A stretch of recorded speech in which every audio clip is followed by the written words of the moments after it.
I would love to make a panel for my friend Jonathan. He did pass March of 2021, so it's still very fresh for me. And just in the way that he passed for me was very traumatic. He did have HIV/AIDS complications, but it was essentially due to not having insurance. And although we work with so many providers that can subsidize these things, him being so private, he never disclosed it, so there really was no way for us to help him. But I do remember that there was a conversation with his mother at the time of him passing around HIV/AIDS complications, and we were talking to her about so many different options, and we literally named medications by name. She was like, "Oh, no, that's for rich white people." And for me, for a family being in the South in Virginia, and to hear that in 2021 was beyond disheartening. To know that a simple conversation really could have saved his life just devastates me to have to bear with sometimes. I was not given that chance to say goodbye to a good number of friends that had passed, and 35 years ago this was happening, to where people were just going home and passing away. But again, in the South, these are just the realities, because people in smaller communities, everyone knows your business. So when you go to the pharmacy to get your medication, the pharmacist may also be good friends with your grandmother or good friends with such and such. So it's not going to take but a millisecond for someone to say, "Hey, I saw such and such, come here and pick X, Y, and Z up." And before you know it, the whole church knows, the grocery store knows, the whole drugstore, of course, knows. And so now this person is pulled back in and probably going to drop out of care. And so it's like you'll have a friend that's here one day, and then all of a sudden they just kind of drop off, and you're like, "Well, what happened to such and such?" And no one ever knows what happens. And then all of a sudden you realize that they have gone home to pass. They've done it quietly and just kind of crept away, and it rips your heart out, because again, it's that stigma and it's that shame, and I'm like, it's heartbreaking. And so it's like, when I would have the opportunity to do a panel, I'd probably do more than one if I could, because I do have more than one friend that has passed from HIV/AIDS complications and really just kind of went home to die. And Jonathan being one of those people, and it just hit me harder because this is someone that just happened in 2021 versus friends that I had back in like 2006 and things like that who did the same process. So for me, it's just eye-opening to know what's happening, but that panel for me is going to represent everything that I didn't get to say. Creating a panel for me, for my friend Jonathan, will represent a scope of things. It would be a way for me, for one, to memorialize him, because he was here. He was someone very special. He was deeply loved. But it's also a way for me to say goodbye and to uplift him and let him know that regardless of what anyone knew, that I knew what happened and that I love you, and I miss you, and I just want to make sure that you always have a place.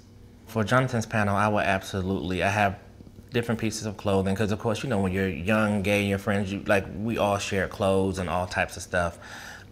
But everything that I have, from photos to, to letters, I will print out text messages, because we have that kind of technology now to where I can even memorialize his words and things that we shared. And yeah, so really for me, making that quilt panel for him, is going to happen. I just have to make sure that I'm prepared to do all of these things and share all of these things with the world as well.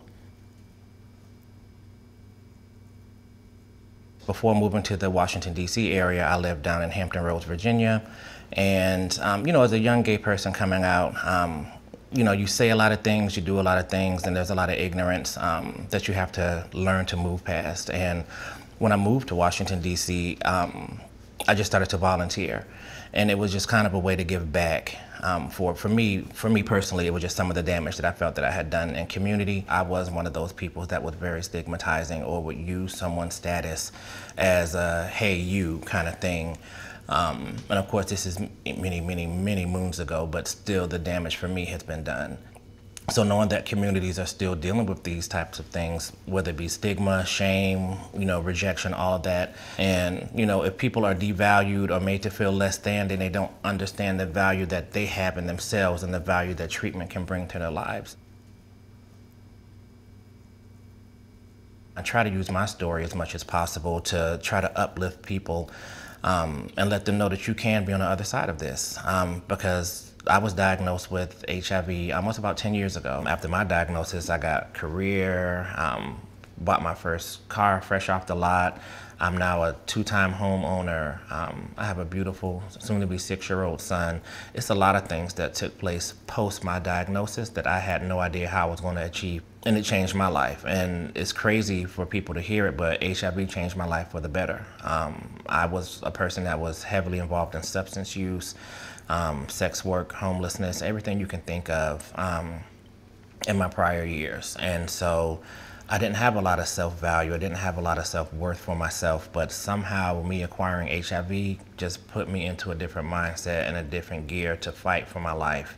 And once I realized the value in my life, I saw the value in others, and it really just increased my advocacy and, making sure that people understand what HIV is and how we go about treating it, and as a community, how we should come together to uplift and push each other towards a greater good versus pushing someone towards the door of the grave.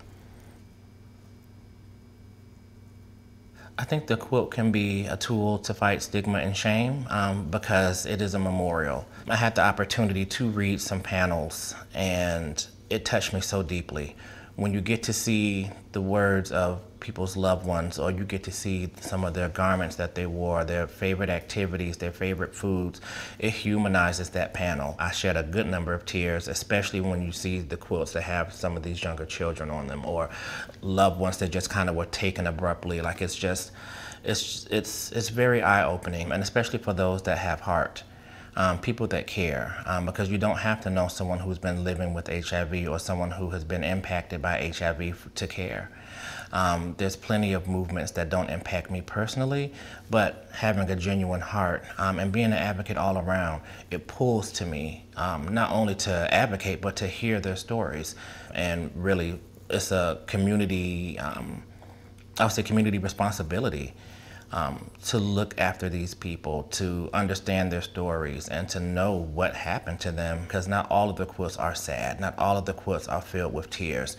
It's simply just saying goodbye and how much we love you when you were so strong and you were all of these different things. So it's not even about making people feel guilty or sad. It's just making sure that people know that this happened and that it's real.